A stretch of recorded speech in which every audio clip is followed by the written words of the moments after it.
why being wrong can make you wealthy and a better leader.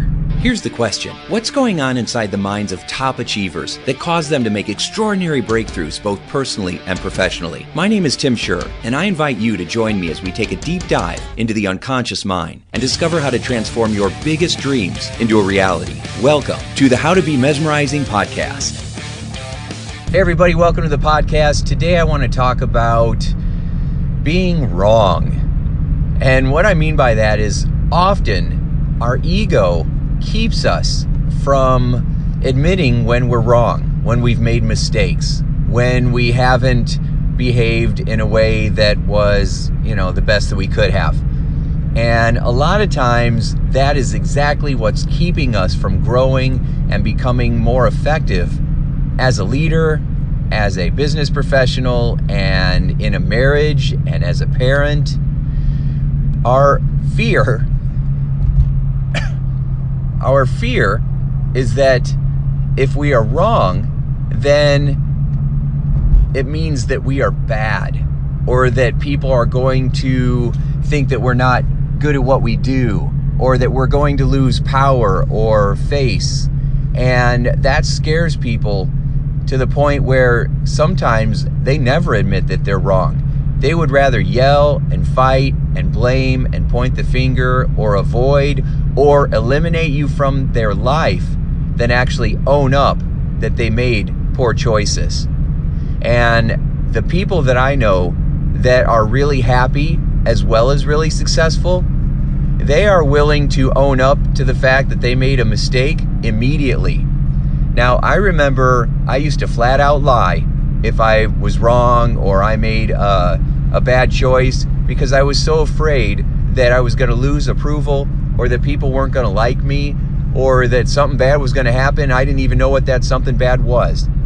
And so even though it's embarrassing to admit, I used to lie a lot, especially when I was younger, because I was afraid of getting in trouble and what that might mean. And so as I got older, I started realizing that the leaders that I respected the most, they would own up if they made a mistake. They would say, listen, I was wrong, I'm sorry, I shouldn't have responded that way. They would learn from those mistakes and they would do something about it. And that's why people trusted them so much. That's why people would follow them, even when they made a mistake, because they knew that they were great leaders. And everybody makes mistakes. But the people that don't own up to it, boy, do they lose face. You really lose credibility, because if you can't own up to the fact that you're making a mistake, and if you have to always be the one who's right, then that means that you're walking around making everybody else feel like they're wrong. And that is not a good way to build trust. So there's a saying in Silicon Valley: fail first, fail fast, fail most, fail often. And it's because it's their definition of failure is just feedback. It's just feedback, okay? And so they want feedback fast, and they want it often, and they often want it as quickly as possible. And so when they think about failing, they think about they're just getting feedback so that they can make a better decision moving forward. Well, what if we looked at being wrong the same way? Being wrong doesn't mean that you're wrong as a person. Being wrong means that you just got some feedback. And so what you need to do is learn from it and make things right with people. If you had made a decision and it hurt other people, if it affected other people, then say, hey, I'm sorry, and own it, right? You're not saying, hey, I'm sorry for ever being born, I'm a horrible person. You're saying, hey, I made a mistake because I'm a human being, and I'm sorry, right? And what can we do to make it better? And that's what causes people to grow really quickly. And it makes you stronger in any kind of relationship. And so that's really just the point that I want to make today in this short podcast, is that sometimes leaders have this idea that they have to keep people at arm's distance, that they can never show weakness, that they always have to be the one who's in charge and who's powerful, as though everybody around them is a child. And that strategy used to be the go-to, like in the military or in corporate America or with authoritative parents. But that has changed.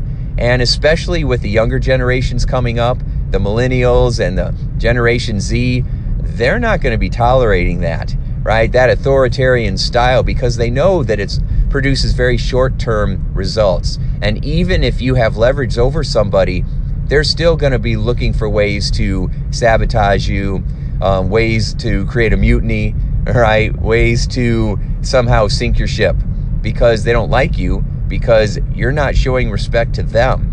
So why would they show it back?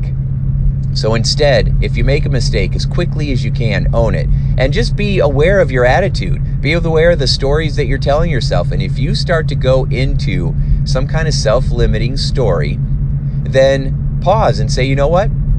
Apologize to yourself. Hey, I'm sorry, me. I don't have to go into that story. I don't have to tell myself any of this stuff. And one of the ways to know that you're about to tell yourself a story that you might need to stop is if you're feeling sorry for yourself, or if you are starting to get angry. If you start to get angry, upset, or stressed out, pause for a second and ask yourself, do I really have to do what I'm about to do right now? I mean, is it 100% necessary for me to get angry? Is it 100% necessary for me to feel sad or stressed right now? Or can I shift that? Can I look at this situation differently? Because there is always another way to look at the situation. But if you are getting some kind of power, if your needs for certainty or significance are being met by constantly getting angry or constantly getting frustrated or feeling like nobody appreciates, then that story is going to hold you back, and it's going to cause you to end up feeling more frustrated down the road. So instead, why not say, you know what? I don't have to go into this story right now. I can pause, I can breathe, and I can start to decide, all right, how would I like to respond? How would I like to feel? What would I like to have happen in this situation? And then choose to feel more resourceful. I mean, that's our greatest gift, is the ability to choose our attitude and choose how we feel in any moment. And that is one of the secrets to being happy and having a sense of inner peace, is you don't have to be a slave to your emotions. And yes, I know it's easy to get caught up in it. Someone pushes your buttons, something happens that's unexpected, these things we call problems. However, you still have the ability to be the master of your mind. You still have the power. You might not use it, but you always have it. And so the more you remember this, the more you remind yourself of this, the more it'll be there when you need it most. So keep that in mind, that if you make a mistake, or if something doesn't go, you don't behave in a way that you wish you would have, try to correct it as quickly as you can, learn from it, then forgive yourself. Beating up on yourself years later, I mean, it serves no purpose, unless that's your brain's way of trying to get you to remember the wisdom, or maybe you haven't done anything to resolve the situation. But if you have, then it's good to just put it to rest, right? You can let that guilt die. It's not serving you anymore. There are other ways to remember the wisdom instead of just emotionally beating up on yourself. And so instead, you can keep wisdom by saying, hey, this is what kind of person I want to continue to be. And so be led by your mission, your passion, your purpose, for how you want people to think of you and for how you want to be remembered. Let that drive you forward. Let that be a good pull, right?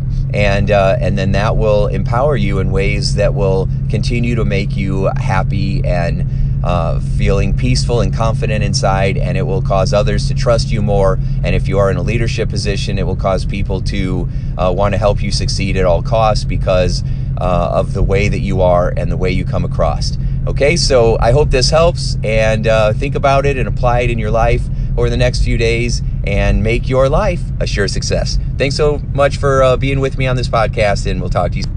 Bye. Hey, would you like more free tips on how to be a mesmerizing leader? Then check out mesmerizingleadership.com, and also hang out with me on Facebook, facebook.com/TimShur. Thanks so much, and make your day a sure success.